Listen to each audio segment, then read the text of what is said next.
नमस्कार, स्वागत है आपका। और शुरुआत सबसे पहले कर लेते हैं जो यहाँ पर सरकार की तरफ से 7 बड़े कृषि जो नियम हैं वहाँ पर हमने काफ़ी हद तक एलोकेशन आता हुआ देखा। 14,000 करोड़ का आवंटन है यहाँ पर। और जो इम्पोर्टेंट एग्रीकल्चर मुद्दे हैं जैसे कि डिजिटल एग्रीकल्चर, एग्री टेक है, साइंसेज है, एजुकेशन है, जिस तरह की बातें यहाँ पर बजट में की गई थी उसका फाइनल फंड एलोकेशन भी हमने यहाँ पर बनता हुआ देखा।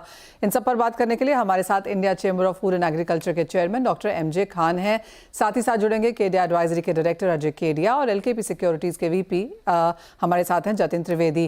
मिस्टर खान, आपसे पहले शुरुआत करना चाहेंगे और आप कैसे देखते हैं, क्योंकि कैबिनेट की तरफ से अब यहाँ पर मंजूरी है, लिप टू द कप जैसे कहा जाता है कि अब बात ये है कि कब ये आवंटन हो जाएगा और कब हम इसको एक्चुअली ऑन ग्राउंड एग्जीक्यूट होता हुआ भी देखेंगे। लेकिन अगर शुरुआत यहाँ पर की जाए तो इंपॉर्टेंट चीज़ें यहाँ पर ऑफ कोर्स डिजिटल एग्रीकल्चर है, क्रॉप साइंसेज है, एग्री एजुकेशन मैनेजमेंट है, जिस तरह का फंड एलोकेशन है। सबसे पहले तो यही जानना चाहेंगे कि आपको लगता है क्या वो पर्याप्त है?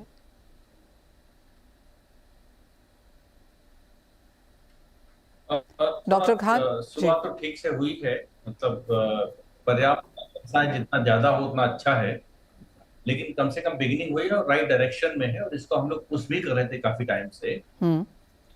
तो डिजिटल एग्रीकल्चर तो पर्टिकुलरली हम लोग बजट में ही एक्सपेक्ट कर रहे थे कि बड़े पैमाने पर इसमें कोई एलोकेशन आना चाहिए, लेकिन उस टाइम पे नहीं हुआ, कैबिनेट डिसीजन से हुआ। तो सारी एरियाज इंपॉर्टेंट हैं जहां पे ये एलोकेशंस हुए हैं। जी, आपको क्या लगता है अब इसमें क्या कुछ किया जाना चाहिए? आगे के नेक्स्ट स्टेप्स यहाँ पर क्या होंगे? क्योंकि as of now fund allocation है, किसको कितना पैसा यहाँ पर मिल रहा है उसके हिसाब से आप इसे कैसा देखते हैं? क्योंकि कृषि विज्ञान केंद्र को सिर्फ 1200 करोड़ मिला है और जैसे जैसे हम आगे जाते जाएं, जैसे कि हॉर्टिकल्चर डेवलपमेंट है सिर्फ 860 करोड़, नेचुरल रिसोर्स मैनेजमेंट को 1100 करोड़। आपको लगता है कि कहीं ना कहीं जिस तरह का एलोकेशन है वो शायद यहाँ पर कम पड़ सकता है? मनीषा जी, आपको याद होगा फिनांस मिनिस्टर के साथ जो कंसल्टेशन मीटिंग हुई थी 12 लोगों की, उसमें हमने बड़ा पुश किया था कि ICR के बजट को 9,500 करोड़ से बढ़ा के 20,000 करोड़ कर दिया जाए। तो उस टाइम बजट में तो नहीं आया, शायद वो थोड़ा देर से कंसल्टेशन था, जो भी था, लेकिन जो एलोकेशन अभी किए गए हैं 13,000 करोड़ के, तो वो करीब करीब उन सब सब्जेक्ट्स में किए गए जिनको हम लोगों ने पुश किया था। जी, कृषि विज्ञान केंद्र के हिसाब से कह सकते हैं तो 1,000 के आसपास कृषि विज्ञान केंद्र है, या 900-950 के आसपास, कि ये बजट कम है तो 2-2 करोड़ भी देते तो 2,500 करोड़ 2,000 करोड़ के आसपास बैठता जाके। लेकिन अभी हमने 3 महीने पहले India digital agriculture council launch किया था, बड़ा सेंसिटाइज करने की कोशिश किया था कि फार्मिंग एफिशिएंसी बढ़ाना है, एक्सपोर्ट मार्केट में कम्पीट करना है, तो डिजिटल टूल्स को, डिजिटल एनेबलमेंट ऑफ फार्मर से करना जरूरी होगा। तो ये कम से कम एक अच्छा डिसीजन हुआ है। अब इसको ग्राउंड पे इम्प्लीमेंट, जो आपका पॉइंट है कि स्टेट गवर्नमेंट को सेंसिटाइज करना और जो डिलीवरी एजेंसीज हैं उनको ऑनबोर्ड करना और उनको सेंसिटाइज करना, ताकि इसका इम्प्लीमेंटेशन ठीक से हो जाए। बहुत सारी IT कंपनीज हैं जो एग्रीकल्चर में बड़ा इंटरेस्ट ले रही है। मेरी समझ से जब हम लोगों ने 5 साल पहले IT एंड एग्रीकल्चर का वर्किंग ग्रुप क्रिएट किया था, तो उसमें कोई 50 के आसपास कंपनीज थी जो नासकॉम की मेंबर्स थी, वो जुड़ी थी। तो कंपनीज का इंटरेस्ट है इसमें और बड़ा इनोवेटिव सॉल्यूशंस भी डेवलप कर रहे हैं, लेकिन स्टेट का इंफ्रास्ट्रक्चर की अंडरस्टैंडिंग, उनका सेंसिटाइजेशन और उनकी कैपेसिटी, तीनों पे क्वेश्चन मार्क। तो सबसे पहले स्टेट गवर्नमेंट को ऑनबोर्ड करके उनको सेंसिटाइज करें, अवेयर करें और उनकी कैपेसिटी एक्सपेंड करें, ताकि, मुझे पता नहीं फॉर्मेट इसका डिटेलिंग रूल्स में आएगा कि कैसे इंप्लीमेंट करेंगे। हॉर्टिकल्चर डेवलपमेंट डेफिनेटली, क्योंकि हॉर्टिकल्चर लेड एक्सपोर्ट्स होता है और हॉर्टिकल्चर में न्यूट्रिशन सिक्योरिटी है, फार्मर का एक्स्ट्रा इनकम है, तो हॉर्टिकल्चर राइट प्रायोरिटी है डेफिनेटली। क्लाइमेट रेजिलियंस की जो बात हम लोग अक्सर करते हैं और आपको बड़ा खुल के दिख रहा है क्लाइमेट के जो असर है, तो वो भी एक अच्छा डायरेक्शन में मूवमेंट है। लेकिन बजट को तो ये मान के चलते हैं कि डबल हो जाता तो और अच्छा रहता। जी हाँ doctor Khan, it's never enough वाला सीन है, लेकिन ऑफ कोर्स ये नंबर्स थोड़े से ऑन द स्मॉलर साइड ही हैं। जैसे आपने कहा यहाँ पर कि काफ़ी सारी नासकॉम की कंपनीज भी एग्री में अब यहाँ पर पार्टिसिपेट करना चाहती हैं। वेल एक्चुअली अगर आप ड्रोन देखें, रोबोटिक्स देखें, AI देखें, ब्लॉकचेन देखें, काफ़ी हद तक हमने इनको सीप इन या पेनिट्रेट करता हुआ देखा है एग्रीकल्चर को। इन दैट सेंस काफ़ी सारे एग्री स्टार्टअप्स भी हैं जो पिछले 5 साल में यहाँ पर क्रॉप इन हुए हैं और उनमें से काफ़ी हद तक बेहतर भी कर रहे हैं। तो जिस तरह की एज ऑफ नाउ स्थिति है स्टार्टअप्स को लेकर, टेक्नोलॉजी को लेकर, डिजिटल को लेकर, आपको क्या लगता है कितना काम किया जा सकता है और कितना अभी भारत सीख सकता है इंटरनेशनल मार्केट से? देखिए, शुरुआत जो हुई थी वो आईटी के टूल्स के एप्लीकेशन थी, जियो टैगिंग और ये सब चीजें थी इसमें, लेकिन अभी ड्रोन्स का सबसे ज्यादा फोकस चल रहा है। ट्रेसिबिलिटी पे उतना भी काम नहीं हुआ है, तो और ब्लॉकचेन पे तो और भी कम काम हुआ है। तो मुझे लगता है फ्यूचर में ड्रोन्स जो है वो प्राइवेट सेक्टर स्टार्टअप जो है बड़ी तेजी से, तो बड़ी कंपनी जो उसमें है वो ले जा रही है, उसमें सपोर्ट भी अवेलेबल है। लेकिन ब्लॉकचेन पे बहुत काम हुआ है और ट्रेसेबिलिटी सिस्टम पे इनकी जरूरत इसलिए है कि अगर एक्सपोर्ट मार्केट में आपको रहना है और एक्सपेंड करना है, तो मुझे लगता है ये दो टेक्नोलॉजीज ऐसी हैं जो इंडिया के पास एक्सपर्टाइज है। लेकिन टेकर्स नहीं, टेकर्स क्यों नहीं, क्यों वो पे करना नहीं चाह रहे, पे क्यों नहीं करना चाह रहे कि उतना भी इंसेंटिवाइजेशन हुआ नहीं है कि एक्सपोर्ट लिंक्ड हो और एक्सपोर्ट पे कंडीशंस ऐसी हो कि इसके बिना नहीं लेंगे। तो अभी मुझे लगता है कि वो टेक्नोलॉजी सॉल्यूशंस अवेलेबल है, सेंसिटाइजेशन की जरूरत है और उसके जो बेनिफिट्स हैं, और उसको अब इस बजट से अगर सब्सिडाइज कर देंगे तो मुझे लगता है ये दोनों टेक्नोलॉजी जो है वो तेजी से एक्सपेंड हो जाएंगे एग्रीकल्चर सेक्टर में। ओके यानी कि इनरोड्स हमने टेक्नोलॉजी को यहाँ पर ज़रूर बनाता हुआ देखा है, लेकिन वो आपका पॉइंट काफ़ी वैलिड है कि जब तक बायर्स के लिए भी यहाँ पर कोई इंसेंटिव नहीं है तब तक उस तरह का स्पेंड हम शायद होता हुआ देखें ना देखें टेक्नोलॉजी पर, वो एक बड़ा सवाल है। डॉक्टर खान, थोड़ा सा यहाँ पर डिटोर भी करना चाहेंगे, और हमने कल यहाँ पर खरीफ सोइंग के नंबर्स आते हुए देखे। ऑफकोर्स नंबर्स अच्छे हैं, सरकार एक्सपेक्ट कर रही है कि इस बार बम्पर क्रॉप देखने को मिलेगी, बारिश बेहतरीन हुई है। सितंबर की बारिश शायद बहुत सपोर्टिव ना हो, यील्ड्स को भी इम्पैक्ट करे, वो ऑफकोर्स एक क्वेश्चन मार्क है यहाँ पर। लेकिन ओवरऑल सोइंग के नंबर्स पिछले साल के मुकाबले ज़रूर यहाँ पर ज़्यादा हैं, लेकिन जिस तरह से सरकार ने वो टेबल बनाया है कि पिछले 6 साल, पिछले 10 साल से अगर हम इसे कंपेयर करें तो ऐसा बहुत ज़रूरी नहीं है कि सभी जगह लैंड बहुत बड़ा ही हो। देखिए, ज्यादा नंबर जो दिख रहा है वो पैडी के फेवर में दिख रहा है। लॉन्ग टर्म के अगेंस्ट पिछले साल से थोड़ा सा दलहन भी ठीक दिख रहा है, लेकिन अगर आप लॉन्ग टर्म से इसको जोड़ेंगे तो आपको दिखेगा कि दलहन और तिलहन में लॉन्ग टर्म के एवरेज के हिसाब से शायद इजाफा नहीं दिख रहा है। पिछले साल के मुकाबले तिलहन बहुत नहीं बढ़ता दिख रहा है और लॉन्ग टर्म के हिसाब से दलहन नहीं बढ़ता दिख रहा है। फिर भी पिछले साल के कंपैरिजन में थोड़ा बेहतरी है, लेकिन सबसे ज्यादा जो एरिया जा रहा है शिफ्ट होके वो जा रहा है पैडी में। तो paddy is not a priority crop as much as the other crops are. जैसे मिलेट्स उतना नहीं बढ़ रहा है, लॉन्ग टर्म के साथ देखें मुश्किल से 6 लाख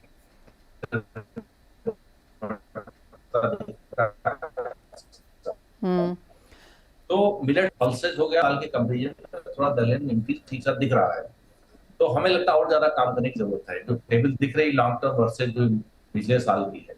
जी हाँ, एब्सोल्युटली। तो मिस्टर खान, आप कहेंगे कि वो जो क्रॉप डाइवर्सिफिकेशन का मुद्दा जो बार बार यहाँ पर निकाला जाता है वो एक्चुअली ऑन ग्राउंड कोई बहुत ज्यादा काम नहीं कर रहा?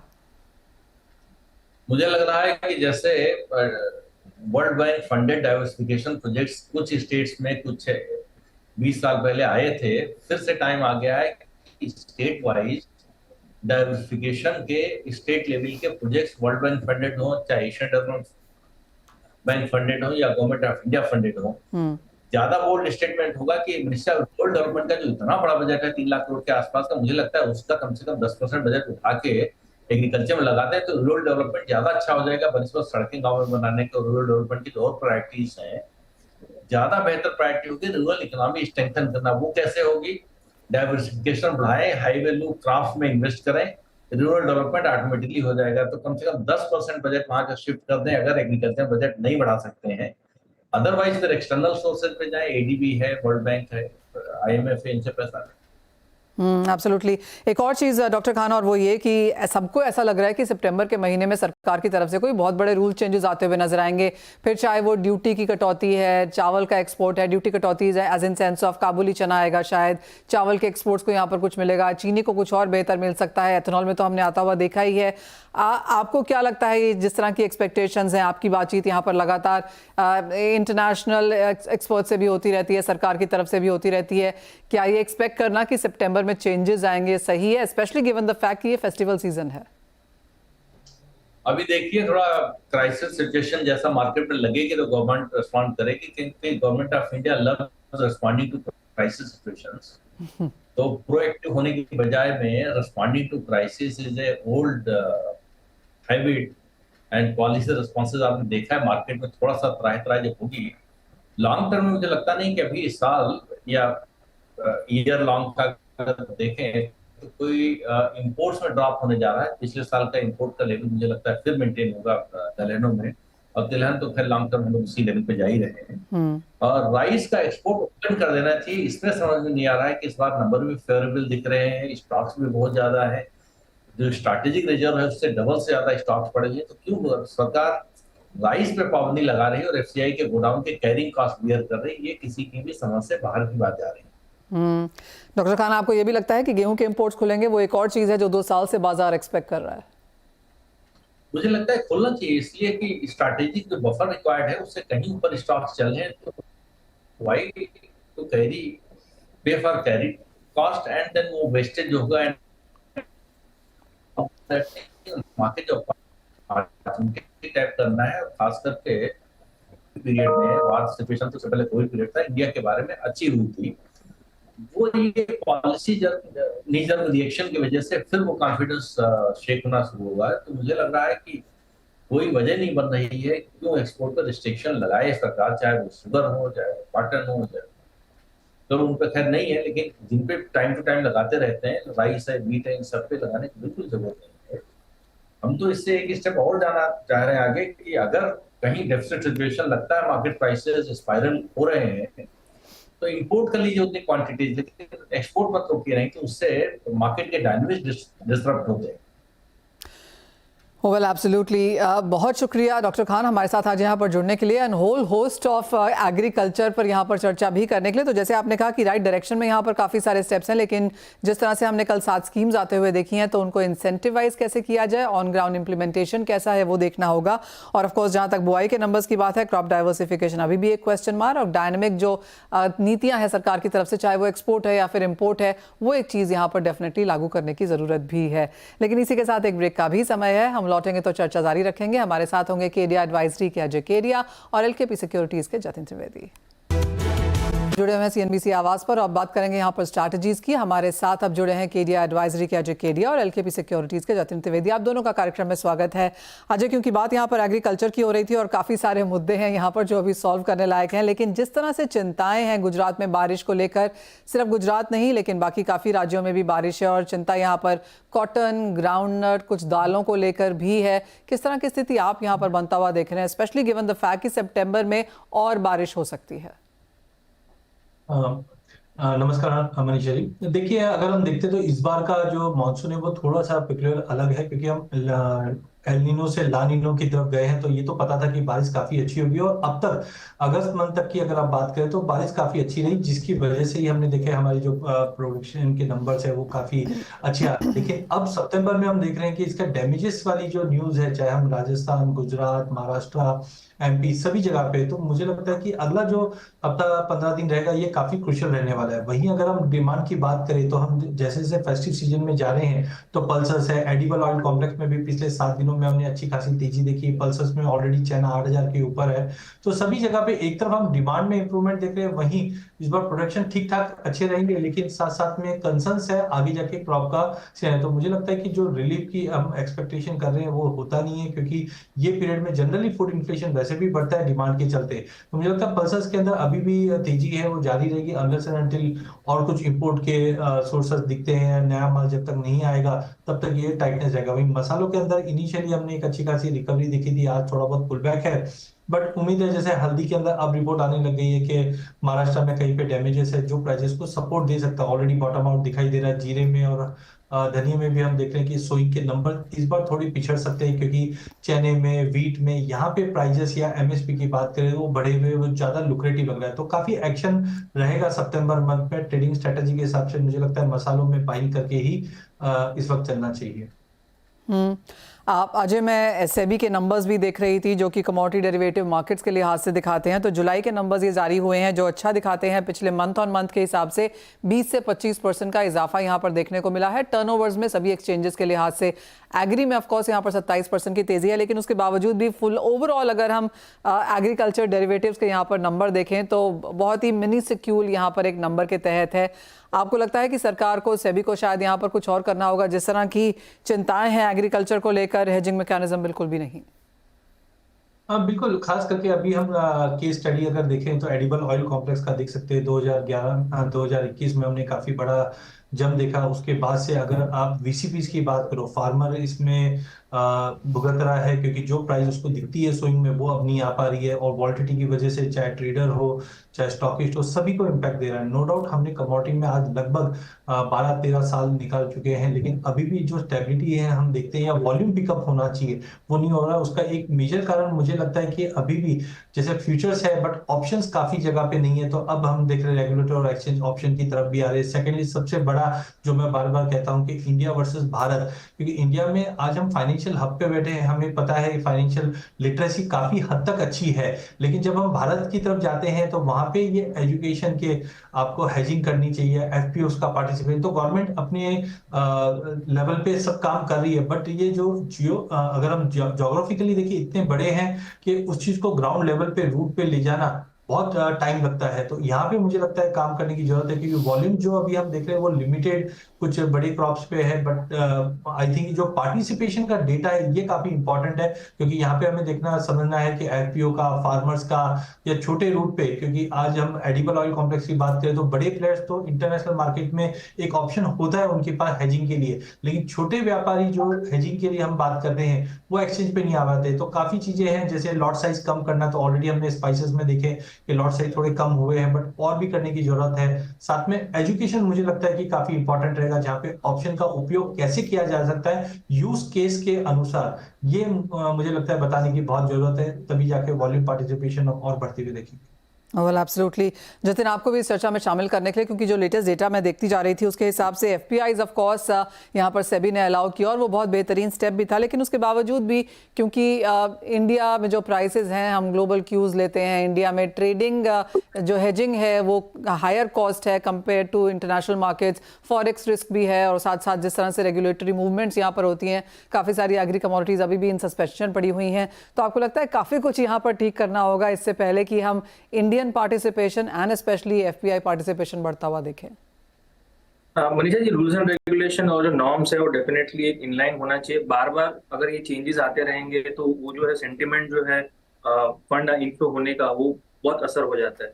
अगर फंड इनफ्लो एक स्टेडी और राइजिंग इनफ्लो अगर चाहिए हमें इंडियन मार्केट्स के लिए, तो चाहे कैसा भी मार्केट हो, एक नॉर्म्स जो है वो स्टेबल होने चाहिए जिसको बार बार बदलने की जरूरत ना पड़े, और सिक्लिकल ऐसा कोई चेंजेस भी नहीं आना चाहिए उसके अंदर, ना ही कोई ऐसा इनकॉर्पोरेशन होना चाहिए जिसकी वजह से बहुत ज्यादा इम्पैक्ट पड़ने लगे इंडिविजुअल सेक्टरल कमोडिटीज के अंदर देख लीजिए, या ओवरऑल पूरा का पूरा एक बास्केट ऑफ कमोडिटीज भी देख लीजिए। एग्री कमोडिटीज की बात करें या नॉन एग्री कमोडिटीज की बात करें, पार्टिसिपेशन अगर बढ़ाना है तो उसके लिए नॉर्म्स जो है वो सभी पार्टिसिपेंट्स, जो प्रोवाइडर्स हैं और या फिर जो टेकर्स हैं कमोडिटी के, दोनों के माध्यम से ही एक नॉर्म्स जो है वो स्टेबल मैनर में रखना जरूरी होगा। वेल एब्सोल्युटली, ये तो ऑफ कोर्स चर्चाएं हैं कि क्या यहाँ पर होना चाहिए डेरिवेटिव मार्केट्स का, क्योंकि जिस तरह के नंबर्स हैं of course month on month तो यहाँ पर बढ़ते हुए नजर आए हैं, लेकिन अभी भी काफ़ी minuscule in comparison to equities, and जिस तरह से हमने एग्री में ट्रेड आता हुआ देखा है वो नंबर्स और भी ऑफ कोर्स थोड़े on the shrinking side. Strategies की बात यहाँ पर अब कर लेते हैं, और कैसे देखते हैं आप Jatin non agri as a space को? यूएस का non farm pay roll data है फ्राइडे को, और उससे पहले किस तरह की ट्रेडिंग स्ट्रैटेजीज आप सजेस्ट करेंगे? मनीषा, एक फर्स्ट वीक ऑफ ये सितंबर है, बहुत ही थोड़ा सा वॉलेटाइल रहेगा, और जिस हिसाब से एक्सपेक्टेड डेटा है वो कहीं ना कहीं ये दर्शा रहा है कि नॉन फार्म पेरोल्स और नॉन फार्म एम्प्लॉयमेंट चेंज दोनों ही जो है वो थोड़ा सा बढ़ के आने की उम्मीद है। तो ये उम्मीद के पीछे मुझे लग रहा है कि थोड़ा सा मुनाफा वसूली जो है गोल्ड और सिल्वर दोनों के अंदर रह सकता है। सेल ऑन राइज की स्ट्रैटेजी जो है फिलहाल 2 से 3 दिनों के हिसाब से व्यू पॉइंट बनाकर चलना है, बहुत ज्यादा हैविली सेलिंग ऑब्जर्व नहीं करने लग रहा है मार्केट के अंदर, क्योंकि कहीं ना कहीं इंटरेस्ट रेट कट जो है वो 100% एक्सपेक्टेड है 25 बेसिस पॉइंट का। सो ये एक माइनर पुल बैक जो है मुझे लग रहा है अराउंड अबाउट 71,000 से लेके 70,800 के आसपास हो सकता है। 1-8% की करेक्शन गोल्ड के अंदर यहाँ पे आप पकड़ के चल सकते हैं in the next few days. Higher side में भी कैप रहेगा, 72,000 एक बेस रेजिस्टेंस पकड़ के चल रहा हूँ मैं। 71,650 से लेके 71,750 के रेंज में सेल करके चलना है। 72,100 के ऊपर अपना जो स्टॉप लॉस प्लेस करके रखना है इस वीक के व्यू पॉइंट के हिसाब से, और लोअर एंड पर 71,000 के आसपास प्राइसेस मिल जाए तो बहुत ही बेहतरीन होगा वहां पर प्रॉफिट बुक कर लेने का। ब्रॉडली व्यू पॉइंट जो है पॉजिटिव बना हुआ है, लेकिन क्योंकि 25 बेसिस पॉइंट ऑलरेडी मार्केट में प्राइसिंग हो चुका है, 50 बेसिस पॉइंट कट अगर आता है 18 सितंबर को यूएस की तरफ से, या फिर प्रोजेक्शंस आ जाते हैं कि बहुत रैपिड पेस से कट होंगे तो ही मुझे लग रहा है बहुत स्ट्रांगली रिएक्शन आएगा गोल्ड सिल्वर का, या फिर एक जो है वो बेस रेजिस्टेंस जो है 72,000 72,250 के आसपास पकड़ के चलते रहेगा। जी हाँ, काफ़ी सारे हिफ्स एंड बट्स हैं, लेकिन उस तरह का बाजार भी है यहाँ पर। लेकिन अजय, इस बीच आपकी टॉप ट्रेडिंग स्ट्रैटेजीज कहाँ होंगी, एग्री स्पेस में अदरवाइज? ये पूरे एग्री पैक के अंदर हमने आज डेफिनेटली एक गिरावट देखी है, बट मुझे लगता है कि जिस ढंग से मानसून को लेकर, डिमांड को लेकर जो चिंताएं बनी हुई है एग्री के अंदर, सितंबर में एक अच्छी खासी वॉलिटिलिटी के साथ साथ एक पॉजिटिव मूव रहेगा। सबसे पहले मुझे लगता है कि गवार कॉम्प्लेक्स पर नजर रखना चाहिए कि स्विंग के आंकड़े इस बार भी पिछड़ते हुए दिखेंगे, लेकिन धीरे धीरे इंप्रूवमेंट आएगी। जहां पे मुझे लगता है गवार सीट 52-20 के करीब लेना चाहिए। 51-50 का स्टॉप लॉस रखिए। अगर हफ्ते भर का व्यू लगते हैं तो मुझे लगता है 5400 तक का लेवल गवार में एक अच्छा मूव मिल जाएगा। हल्दी के अंदर हमने काफी बड़ी गिरावट हमने आती हुई देखी, लेकिन जो फंडामेंटल या बैलेंस शीट, अभी रिसेंटली एक टर्मरिक कॉन्क्लेव भी हुआ था, वहां से भी जो आउटकम निकल कर आया है, तो मुझे लगता नहीं कि कोई बहुत ही ज्यादा एक सेल ऑफ कंटिन्यू रहेगा प्राइसेस में। मुझे लगता है जो रिसेंट लो है वो एक बेस बन चुका है, तो 12,700 12,800 एक अच्छा विकल्प रहेगा लेने के लिए। 12,000 का स्टॉप लॉस लगा के एक टेक्निकल बाउंस दिखाई दे रहा है जो 14,000 तक का लेवल मिल सकता है, जो पूरे सितंबर मंथ में रहेगा। वहीं अगर हम मसालों के अंदर जीरे की अगर बात करें तो टेम्पररी जीरे में भी मुझे लगता है कि एक रिकवरी रहेगी, क्योंकि इस बार स्विंग में थोड़ा सा पिछड़ता हुआ दिखाई दे रहा है। तो 25,700 के करीब लेके चलिए, 25,200 का स्टॉप लॉस रखिए, 26,500 तक का लेवल देखने मिल सकता है। मसाले में मुझे लगता है एक अच्छी बेहतरीन जंप मिलेगा गवार के साथ साथ।